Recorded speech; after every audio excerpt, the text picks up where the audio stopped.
पंजाब सरकार पंजाब के आम लोगों की सरकार है ते हर आम नागरिक नूं चाहे वो किसी वर्ग का उन्होंने बराबरता के हक ते उन्होंने सहूलतां प्रदान पंजाब सरकार वालों की जा रही हैं क्योंकि पंजाब के लोगों की सरकार है। कर्मचारियों का विश्वास सरकार दे विच होना चाहिए। उहदे वास्ते असी कर्मचारियों के पहला DA भी दिते है, उन्होंने हड़ताल वापस लई है, उहदे लई उन्हां दा धन्नवादी हाँ।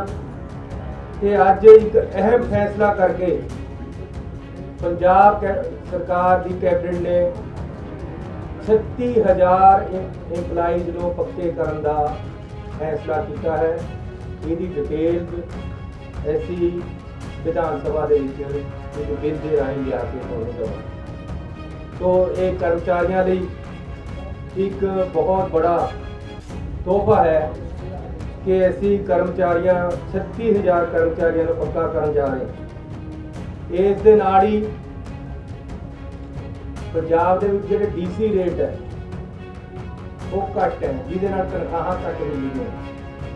पंजाब सरकार ने कल्ले सरकारी कर्मचारियों के लिए प्राइवेट के भी मिनीमम वेज है जोड़े वो बढ़ाने का फैसला किया कि 415 रुपये 99 पैसे पंजाब सरकार जोड़ा रेट है 1 मार्च 2020 तो पिछे तो बढ़ाने जा रही है। बढ़ा दिते मतलब कैबिनेट पास हो गया कि ये 1 मार्च तो लेके अज तक दे DC रेट मिनीमम वेज है जोड़े बकाए भी मिलणगे ते अगे नूं भी जोड़ा 415 रुपया रेट है मिनीमम वेज है वो बढ़ जाएगा। ये आउटसोर्स खास तौर पर जो जिन्ने मुलाजम है या फैक्ट्रियां दे विच जिन्ने मुलाजम लगे हुए काम करते हैं प्राइवेट काम करते हैं उन्होंने फायदा होएगा। जिहड़ी साडी सोच सी कि बहुत घट तनख्वाह मिलती है उसनूं असीं अपने लोग के बढ़ा के तनख्वाह बढ़ाई है। पंजाब दे विच हमेशा ये गल रही है कि रेत माफिया का राज है। तुसीं किसी दरिया ते चले जाओ पहला जिहड़ा रेता 16 रुपये तो लेके 22 रुपये तक नदी या दरियावां दे विच बिकदा सी, हालांकि रेट 9 रुपये अज सरकारी रेट 9 रुपये है। ऐसी अपनी सरकार आने तो बाद बिल्कुल सीधा करता काम तुसीं किसी दरिया से चले जाओ अज 9 रुपये रेटा मिल रहे हो। लेकिन ये भी महंगा है। इस करके अज असीं फैसला किया है कि हर दरिया या खड्ड के रेते का रेट 5 रुपये 50 पैसे होएगा। ये ये भी सरकार के सारे पैसे नहीं है या ठेकेदार के नहीं है। ये जिमीदार जिहदी जमीन दरिया क्योंकि दरिया है जिहड़ा वो 90% या 80% जिमीदारां दा है, उसकी मालकी जिमीदारां दी है। जिहदी जमीन है वो भी पैसे भालदा है, उन्होंने भी पहला रेट मिलता है। ये जिमीदार के पैसे भी होंगे, ये भराई भी होएगी। जिहड़ी भराई है वो भी 5.5 रुपये होएगी। जिहड़ा ठेकेदार है वो रास्ता बना के देगा, गड्डी कोई फांसी उन्होंने कढ़ेगा, सारा काम वह होएगा, सिस्टम वो चलाएगा, कंडा वो लगाएगा, भर्ती वो करेगा। ये सारा कुछ बिच्चे जमीन के पैसे बिच्चे भराई पिछे सदाई सारा कुछ 5.5 रुपये जो 9 रुपये पहला मिलता सी। सरकारी रेट 9 थी पर 16 तो 22 रुपये तक पहला मिलता रहा। पहला मैं एक्सपेरीमेंट किया कि क्या जे मैं मुख्यमंत्री बन गया, सारी सरकार बनी आदि कांग्रेसी सरकार आई दरवाजे को, क्या मैं कर सकता कि 9 रुपये में मिले। ये मैं टेस्ट किया। उसदे वास्ते सारे SSP DC बुला के मीटिंग करके कहा कि या मैं नहीं है या 9 रुपये रेता नहीं। अज कोई पंजाब का बंदा हाथ खड़ा करके कह रहे कि दरिया से 9 रुपये नहीं बिकता तो मैं जिम्मेवार। लेकिन कल तो 5.5 रुपये पहला 5-7 हज़ार रुपये ट्रक सस्ता हो चुके हैं। कल तुम देखो कितने जाना है। लेकिन मैं क्लीयर कर देना चाहना कई लोग कंसैप्ट के क्लैरिटी नहीं होती पिंडों के ये दरिया के उपर का रेट है। उस तो बाद ट्रांसपोर्ट है जी उन्होंने भी असी गल कर रहे हैं कि मिनीमम ट्रांसपोर्ट लगे ताकि जिन्हें घर बनाना है उन्होंने रेटा घट से घट रेट से मिले। लेकिन ये क्योंकि ठेका 31 मार्च तक दिता हुआ पहला तो ये पॉलिसी सानू बहुत ही पसंद नहीं आ रही, पर सानू कोर्टां कचहरियां तो बचने लई फिलहाल असीं इहनूं बहुत घट करते ले आए हैं। अल्टीमेटली असीं अपना जो अगला विजन लवांगे उसदे असीं दसांगे कि किस तरह ਉਹਦੇ साड़ी पार्टी डिसाइड करेगी किस तरह असीं अगे नूं रेता बेचना ते कितना करना है। लेकिन अज बहुत सस्ता रेट असीं जिहदे भराई भी है, जिहदे जिमीदार के पैसे भी है, जिहदे सदाई भी है, दरिया चों बाहर भी कढ़ना वो असीं रेट 5.5 रुपये करता है, जिहड़ा कि 4 गुना घट होया है। साडी वो पिछली सरकार से पिछली बार वाली सरकारां नालों तो शायद 6 गुना घट हो गया। तो एक बड़ी राह दी नाड़ अगे क्या है कि जिमीदार अपने खेत चो ट्राली भी पटाता है एक मिट्टी की जाके दीपा लेके खड़ जाते किसी ने भरत पाना है वो उसनूं तंग करते हैं। ऐसी ये करता है कि मिट्टी कोई जिमीदार अपने खेत चो पटाता है। देखो मैं पिंडा दे जांदा रहंदा है, पिंडा च क्या किसी ने ब्याह करना है तो ठंडी होती है अगर 2 फुट मिट्टी च कर दिंदा है, साड़ी रॉयल्टी वाले से पैसे लेते हैं। हूँ असीं बिल्कुल क्लीयर करता है कि कोई जिमीदार अपनी 3 फुट तक मिट्टी चुकावे, कोई पैसा नहीं लेना किसी ने, ना ही जाना है ना कोई मजदूरी की लोड़ है। ते नाल दी नाल इट्टां बड़ियां महंगियां हो रही हैं। ਉਹਦਾ एक बड़ा कारण यह है कि वो माइनिंग पॉलिसी लग जाती ਉਹਦੇ ਤੇ ਜਦੋਂ ਭੱਠੇ वाला मिट्टी चकदा जिमीदार तो भट्टे वाला मिट्टी लेंगे, जिमीदार 4 पैसे आ जाते, लेकिन अद्धे पैसे माइनिंग वाले ले जाते। अज असीं ये फैसला कर लिया कि भट्टियां नूं माइनिंग पॉलिसी तो बाहर कर दो, जिहदे नाल भट्ठा वाला जिमीदार नाल सीधा कंट्रैक्ट करके तो मिट्टी ले लवे, विच ठेकेदारी सिस्टम या माफिया या माइनिंग कुछ नहीं, फ्री हो गया है काम। पंजाब अज तो बाद वैसे तो असीं काफ़ी दिनों तो कर चुके हैं, लेकिन अज तो बाद तो जे कोई मिट्टी वाला भरत पाउण जिमीदार मिट्टी चुकाउंदा कोई तंग करेगा तो मैं जिम्मेवार है, मेरा गला कट्टे। जे 5.5 रुपये तो एक पैसा भी रेता वध मिले तो मैं जिम्मेवार है। पहला मैनू बहुत बंदे कहते सी 9 रुपये भी तुसीं कर सकते जी, तो बहुत बंदे इन्वॉल्व है, पुलिस इन्वॉल्व है, फलाना इन्वॉल्व है, 9 रुपये ठीक है। इंप्लीमेंटेशन जेड़ा लीडर जेड़ी सरकार जेड़ी पार्टी राज में चला रही है वही बिल से है। ये पिछले मुख्यमंत्री ने भी कहा सी जे साडी कैबिनेट साडा पार्टी साडा मुख्यमंत्री चाहता कि जी इंप्लीमेंटेशन कानून की होवे तां होगी। चंडीगढ़ के विच बढ़दे सारे जी देखण लग जांदे बेल्ट कित्थे है, इंप्लीमेंटेशन है चंडीगढ़ की होगी। पंजाब दे विच जे रेता वध विकदा है तो इंप्लीमेंटेशन नहीं, वंड के खा रहे सी उपरला पैसा।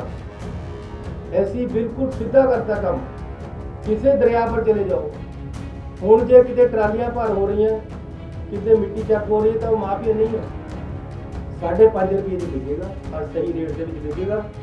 ऐसी ये करांगे कि जिथे पानी नहीं आता उत्थे रेता नहीं देना, क्योंकि उत्थे फिर खजाने बनने पानी ने रीचार्ज करना नहीं देते। इस करके जिथे जिथे पानी आता दरियावां से ऑलरेडी खड्डा तय है, होर भी करांगे, लेकिन सस्ता और सही रेट से रेता मिलेगा। मिट्टी का कोई माफिया नहीं होएगा, पट्टे वाले को कोई तंग नहीं करेगा। इस तो अलावा एक फैसला ऐसी हो रहा है कि ਜਿਹੜੇ पंजाब के इंस्टीट्यूशनल टैक्स पंजाब से लग्या हुआ सी, Punjab institutional and other building tax 2011 तो सी। उस दिन मैनू जिस दिन असीं गए लुधियाने उस दिन असीं अनाउंस किया सी, अज कैबिनेट ने पास कर दिता 2012 तो जिन्ना टैक्स बनता सी उसको माफ कर दिता। अगे नूं भी ये टैक्स है जिहड़ा पंजाब से नहीं लगेगा। इस तो अलावा ऐसी वन टाइम सैटलमेंट ਜਿਹੜੀ ਕੰਪਾਊਂਡੇਬਲ ਬਿਲਡਿੰਗਸ ਹੈਗੀਆਂ ਜਿਹੜੀਆਂ ਸ਼ਹਿਰਾਂ ਦੇ ਵਿੱਚ ਵੱਡੀ ਰਾਹਤ ਦੇ ਰਹੇ ਕਿ ਜਿਹੜੀਆਂ ਬਿਲਡਿੰਗਾਂ ਬਣ ਗਈਆਂ ਉਹਦੇ ਪਰ ਕਿਸੇ ਨੇ ਚਵਾਰਾ ਪਾ ਲਿਆ, ਕਿਸੇ ਨੇ ਹਾਈਟ ਜ਼ਿਆਦਾ ਵਧਾ ਲਈ ਜਾਂ ਕਿਸੇ ਨੇ ਬਾਹਰ ਨੂੰ ਥੋੜ੍ਹਾ ਬਹੁਤਾ ਕੱਢ ਲਿਆ। ਜਿਹੜਾ ਕੁਝ ਕੰਪਾਊਂਡੇਬਲ ਹੈ ਉਹਨਾਂ ਨੂੰ ਅਸੀਂ ਰੇਟ ਵੀ ਘਟਾ ਦਿੱਤੀ ਹੈ 25%। ਉਹਨਾਂ ਨੂੰ ਦੁਬਾਰੇ ਲੀਗਲਾਈਜ਼ ਕਰਨ ਦਾ ਇੱਕ ਵਨ ਟਾਈਮ ਪਾਲਿਸੀ ਲੈ ਕੇ ਆਏ ਹੈ ਜਿਹੜੀ ਕਿ ਕੱਲ੍ਹ ਤੋਂ ਚਾਲੂ ਹੋ ਜਾਏਗੀ। ਇਸ ਦੇ ਨਾਲ ਇਹ ਸਾਡੇ ਅੱਜ ਦੇ ਐਲਾਨ ਹੈ ਜਿਹੜੇ ਕਿ ਅਸੀਂ ਵੱਡੀ ਰਾਹਤ ਪੰਜਾਬ ਦੇ ਲੋਕਾਂ ਨੂੰ ਦਿੱਤੀ ਹੈ। ਸਾਡੇ ਐਡਵੋਕੇਟ ਜਨਰਲ ਸਾਹਿਬ ਨੇ ਤੁਹਾਨੂੰ ਜਾਣਦੇ ਹੋ ਕਾਫੀ ਦਿਨਾਂ ਤੋਂ ਇਸਤੀਫਾ ਦਿੱਤਾ ਹੋਇਆ ਸੀ, ਅੱਜ ਕੈਬਨਿਟ ਨੇ ਉਹਨੂੰ ਮਨਜ਼ੂਰ ਕਰ ਲਿਆ। ਗਵਰਨਰ ਸਾਹਿਬ ਕੋਲ ਭੇਜਾਂਗੇ, ਜਦੋਂ ਅੱਜ ਹੀ ਸ਼ਾਇਦ ਪਾਸ ਹੋ ਜਾਏਗਾ, ਕੱਲ੍ਹ ਨੂੰ ਅਸੀਂ ਨਵਾਂ ਐਡਵੋਕੇਟ ਜਨਰਲ ਬਣਾਵਾਂਗੇ। ਇਸ ਤੋਂ ਇਲਾਵਾ DGP ਦੀ ਜਿਹੜੀ ਪੋਸਟਿੰਗ ਹੈ जिन्हें 30 साल तो ऊपर दे एक कानून है जिन्हों की 30 साल नौकरी हो गई है उन्हों का ऐसी ऑलरेडी भेज चुके सारे के नाम, सब सारे के नाम होंगे गए। उन्होंने एक पैनल बना के केंद्र सरकार भेजेगी। वो पैनल विचों ऐसी DGP नवा लगावे जो पैनल आएगा। ये पैनल तो DC बरीक क्लियर होया हुआ। सो मैं थोड़ा धन्यवादी हाँ कि तुसी अज इत्थे आए हो। पंजाब के बड़े ऐलान हुए हैं। परसों नूं साडा विधान सभा का सैशन है, ਉਹਦੇ ਵਿੱਚ ਅਸੀਂ बिजली समझौतिਆਂ बारे बिल ले के आवांगे। किसानां बारे ਜਿਹੜੇ ਕਾਲੇ ਕਾਨੂੰਨ ਖੜੇ ਗਏ ਉਹਦੇ ਬਾਰੇ ਵਿੱਚ ਰੈਗੂਲੇਸ਼ਨ ਤੇ ਕੁਝ ਵੀ ਲਾਉਣਗੇ।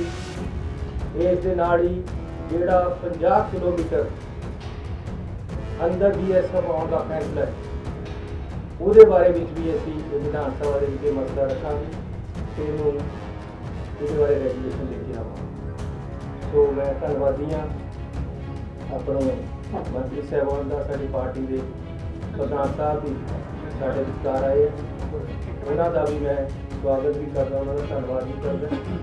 ਤੇ ਹੁਣ ਮੈਂ ਪ੍ਰਧਾਨ ਜੀ ਨੂੰ ਬੇਨਤੀ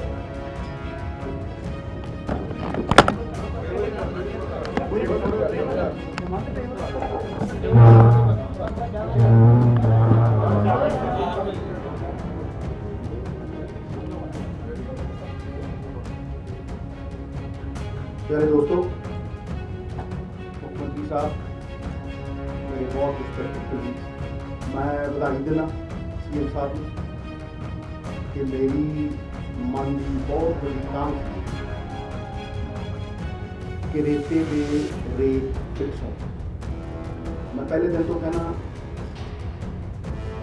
जिस दिन रेते के रेट फिक्स होंगे माफिया उसे दिन मान। अगर तुम शराब भी बेचते हो बोतल के उत्ते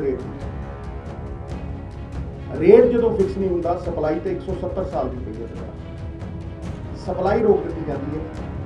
और जड़ी ट्राली मैं रिकमेंड करता सीगा 1000 रुपये, क्योंकि ट्राली का रेट फिक्स होना चाहिए। 1200, 1000, 1300, वो 5000 की भी बिकी है, वो 10,000 की भी।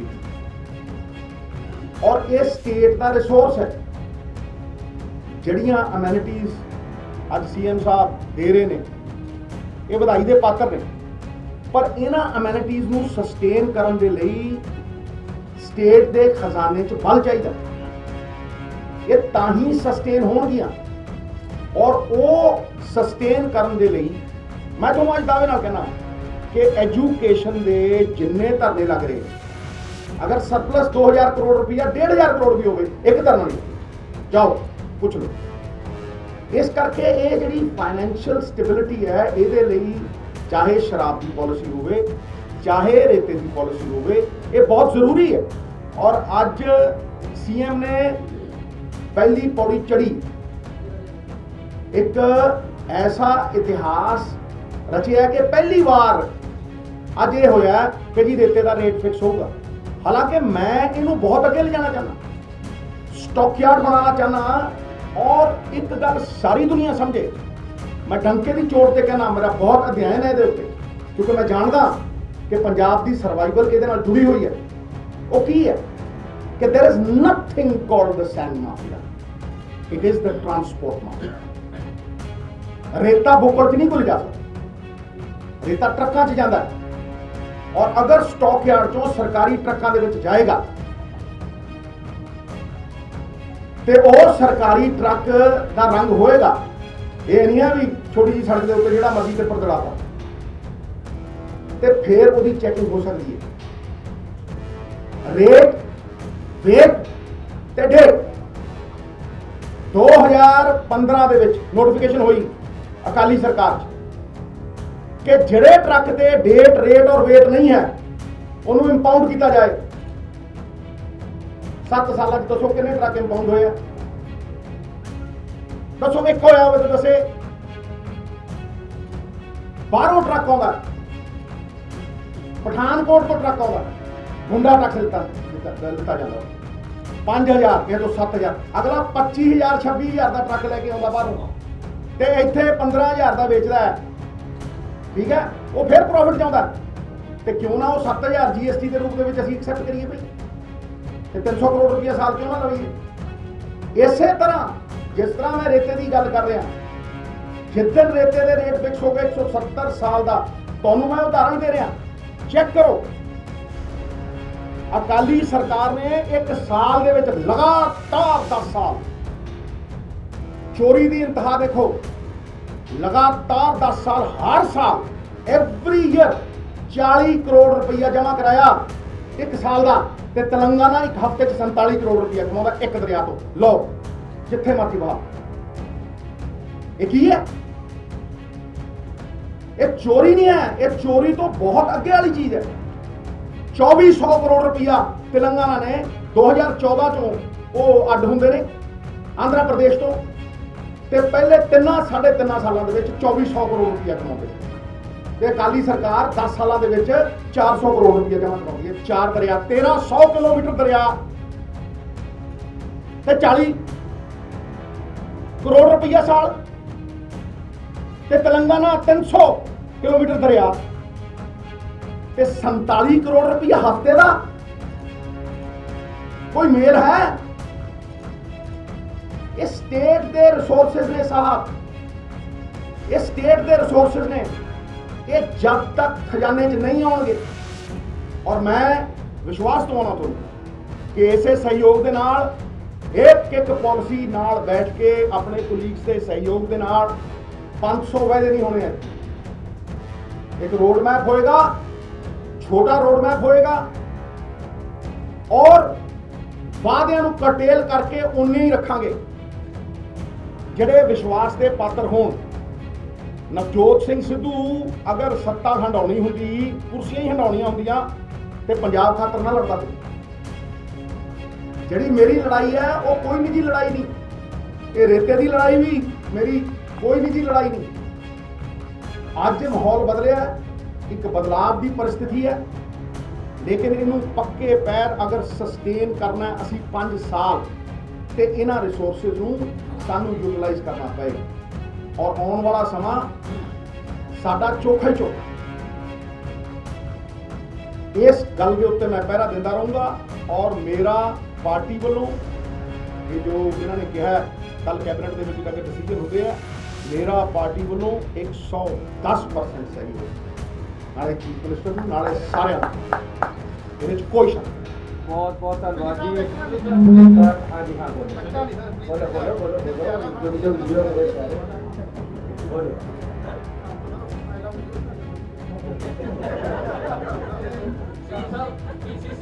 जे प्रेस, जे सरकार ते ऑपोजिशन सारे जने सूबे वास्ते तगड़े होके काम करिए। तुसी चौथा पिलर हो, थोड़े सहयोग और ਤੁਹਾਡੀਆਂ ਜਿਹੜੀਆਂ ਆਲੋਚਨਾਵਾਂ ਦੋਨੋਂ ਚਾਹੀਦੀਆਂ, ਕਿਉਂਕਿ ਤੁਸੀਂ ਆਲੋਚਨਾ ਨਹੀਂ ਕਰੋਗੇ ਮੈਨੂੰ ਸਮਝ ਨਹੀਂ ਆਏਗੀ ਕਿ ਮੈਂ ਕਿੱਥੇ ਕਰਾਂ। ਮੈਂ ਆਲੋਚਨਾ ਨੂੰ ਹਮੇਸ਼ਾ ਵੈਲਕਮ ਕਰਦਾ। ਇਹ ਠੀਕ ਹੈ ਕਿ ਸਾਡੇ ਕੰਮ ਦੇ ਵਿੱਚ ਆਲੋਚਨਾ ਹੈ, ਨਹੀਂ ਹੋ ਰਹੀ,